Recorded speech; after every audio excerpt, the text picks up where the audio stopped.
once you actually learn this simple technique, rough, it's the most fun thing. All right, so I'm gonna show you my way how to properly chip from the rough, right? This is literally so simple and so easy. And once you actually understand this, you will chip like never before. Now, first thing, how I like to chip, especially from the rough. I know this is not the biggest rough, but it is, you know, to some degree, a little bit, just for you to get an idea. Now, what I like to do in rough or semi-rough, I always like to open my club face. I always like to use the bounce, right? Now, what's number one thing happening in rough to most people? You get stuck, right? So if you want to cut the grass, you open club face. And then you can perform a longer backswing. And when you perform a longer backswing, you can easily get to the ball. Now let me show you a few shots, right? This case, I always, not always, but most of the times will open the club face because it's much easier to get through the rough.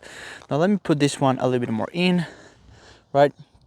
From here, like this is the first thing that you need to do is you need to open the club face so you can actually do a longer backswing. Because if I have, you know, let's say a few meters of the pin and I don't open my club face, I'm gonna do a very short backswing. Now what happens when I do a very short backswing? I'm gonna stop in the rough and I'm gonna chunk the ball. Now, this is just number one thing that you need to do. You need to use the bounce, you need to open the club face every time because it's easier to get through. All right, now let's go step by step. First thing is, I like to stand a little bit wider, okay? I like to stand a little bit wider so I have a little bit more, I go a little bit more down. I don't want to stand, you know, too far wide or too narrow, just a little bit of a wider stance as you would normally chip. Now from here, I love to put the ball a little bit more in front. I don't know why, that's just my preference. You can use it a little bit more in behind so you can chop it more down, or a little bit more on forward so you can actually, you know, scoop it. Not scoop it, but use it with the bounce. And this for me works. Okay, so from here, I love to transfer my weight a little bit to the left, right? Because you want to go into the ground, right? You don't want to scoop the ball, you want to go into the ground. And now from here, what I stand, as I said, wide stance, weight a little bit to the left, right? Open the club face. And now from here, what I like to do is like to extend back, right? I'm not using any wrists, okay? This is number one thing, number two now, but I'm not using any wrists.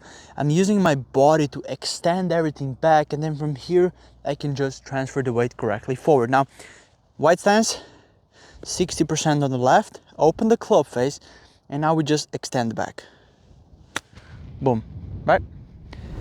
Because when you use a lot of wrists, what happens is you cannot time your wrists correctly to the ball every time. So if I use wrists here, I can do quickly early extension, you know, late extension, whatever, and you can quickly get, you know, some chunks in and some tops in, right? That's why I like to use little to none wrist movement. Don't get me wrong, I'm not a robot, right? I still use wrist movement because this is where the golf is, it's motion in the wrist, but I like to use my big muscles to extend everything. So in this case, I like to extend back, right? Almost little to none wrist movement. And then from here, I'm not transferring all the way, you know, left. I am 60% on the left, but I'm moving a little bit to the right. It's like there is something pulling my club towards the right. So it's kind of extending my whole body right. And then from there, I can transfer the weight correctly, you know, forward. So in this case, it looks like this. Extend, boom. Right? I'm not promoting any wrist movement. We're guiding our whole club towards the hole. All right? Watch. Extend, guide. All right? I'm going to show you from backside so you can see the other side as well. All right. So as we said, wider stance. All right? Position my weight a little bit to the left. We open the club face. Then we try to extend back, and it's like there's a string. It's like you're pulling, you know, my club a little towards to the right, okay? And now from here, boom. You see, I'm guiding, I'm guiding my arms towards, right? I'm not breaking my arm, because this is what you think you need to do. You need to break the arm so you can get the ball out. Now, we're here, we open the club face, and now we extend back. Bam, bam. And I can use this with any club. I can take gap wedge, right? And I can take my gap wedge and I can do the same thing, right? I can open the club face more, do the same thing, back, boom. You see? I can even use a pitching wedge from here. Watch, I can use 9-iron. And once you actually learn this simple technique, rough, it's the most fun thing because it's just very simple. Now watch, same here, right? We're gonna stand wider, we're gonna open the club face, and we're gonna extend back. Boom. You see? You can get in. You can literally use any club that you want with this technique. So to conclude everything, we should open the club face to use the bounce, to cut the grass, to have a longer backswing. We use a wider stance to promote a little bit more downwards position.